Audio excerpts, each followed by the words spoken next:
அனைவருக்கும் காலை வணக்கம். இவங்களுக்கு ஒரு முடிவு சொல்லுங்கள். எனக்கு என்னுடைய எல்லா செடிகள் மேலேயும் இந்த மாதிரி வந்துட்டுருக்காங்க. நானும் மருந்துகள் தெளிச்சிட்டேன். என்னால் முடிஞ்ச வரைக்கும் செடி கடையிலையும் போய் மருந்துகள் வாங்கி தெளித்தாச்சு. கல் உப்பும் போட்டுட்டேங்க. ஆனால் போவே மாட்டுறாங்க. அப்படியே ஹாப்பி யுகாதிங்க. இன்றைக்கி நம்ம மாடி வீட்டு சகோதரிக்காக நான் காலையில் மலர்றதுக்கு முன்னாடியே போயிட்டு பூக்கள் பறிச்சுட்டு வந்துட்டாங்க. இன்றைக்கி அவங்களுக்கு யுகாதி பண்டிகை. அப்படியே பாருங்கள், நம்ம கிளாடியா செடிகள்லாம் நல்லா வர ஆரம்பிச்சிட்டாங்க. ஜெர்பிரா பூக்கள் ஒரே வடிவில் வெவ்வேறு கலரில் வெவ்வேறு மாடலில் இருக்காங்க. இதில் பாருங்கள், உள்ளே இந்த மாதிரி இருக்காங்க. அடுத்து வரவங்க அந்த மாதிரி கேப்பே இல்லாமல் ரொம்ப நெருக்கமாக இருக்காங்க பாருங்கள்.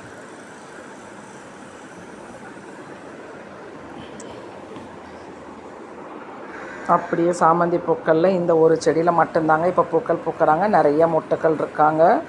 ஹைப்ரிட் சாமந்தி செடிகள்லாம் சொல்லி தான் கொடுத்தாங்க 6 மாதம் வரும்னு. ஆனால் 6 மாதம் கூட வரல, காஞ்சிட்டாங்கங்க.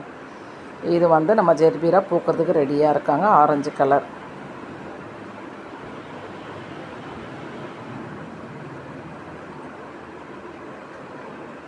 அப்படியே அவரை பிஞ்சுகள் இப்போதைக்கு 2 செடியில் மிளகாய் பிஞ்சுகள் விட ஆரம்பிச்சிட்டாங்க.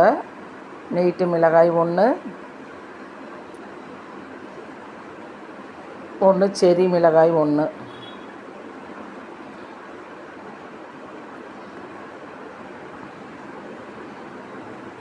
இந்த பூச்சிக்கு யாராவது தெரிஞ்சால் மருந்து சொல்லுங்கள். ஏன்னா நான் செடி கடையிலையும் வாங்கி அடிச்சிட்டேன். என்னால் முடிஞ்ச அத்தனை பூச்சி விரட்டியும் கொடுத்துட்டேன்.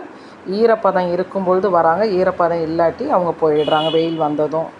அதே மாதிரி இந்த ரம்பை இலையை தாயும் சேயும் தனியாக பிரித்து வச்சுட்டேங்க. இன்றைக்கி காலையில் அந்த வேலையும் முடிச்சிட்டேன் இன்றைக்கி. அப்படியே பாருங்கள், நம்ம அம்மன் பச்சரிசி மூலிகை செடி.